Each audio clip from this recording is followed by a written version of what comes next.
नमस्कार, मी गौरी सूर्यवंशी. एस मराठीमध्ये आपलं स्वागत. वळूया आजच्या बातमीकडे.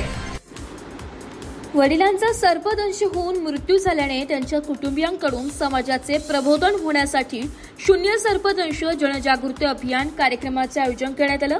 सोमवार दिनांक 26 मे 2025 रोजी वावी तालुका सिन्नर जिल्हा नाशिक येथील चांगदेव भागाची घेगडमल वर्ष 65 हे आपल्या शेतात जनावरांसाठी चारा कापत असताना 2 वेळा विषारी सापाने त्यांच्या हाताला दंश केला.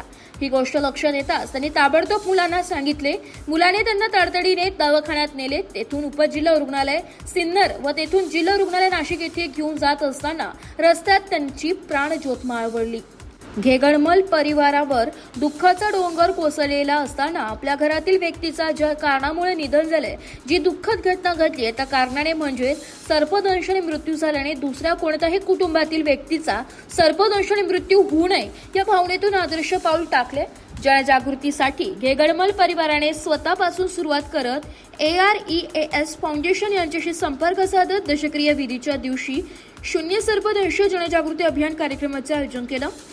यावेळी संस्थेचे संचालक सर्प अभ्यासक संचालक सुशांत रणसूर शून्य सर्पदंश जनजागृती अभियान राबवून उपस्थित नागरिकांना सर्पविषयी माहिती देताना सांगितले की आपल्याकडे आढळणारे प्रमुख 4 विषारी साप असून त्यांचे विषयाचे प्रकार, सर्पदंश टाळण्यासाठी उपाययोजना, सर्पदंश झाल्यानंतर करायचे प्रथमोपचार यावर कृतीशील माहिती उपस्थित नागरिकांना प्रबोधन केलंय. त्यामुळे घेगडमल कुटुंबांचे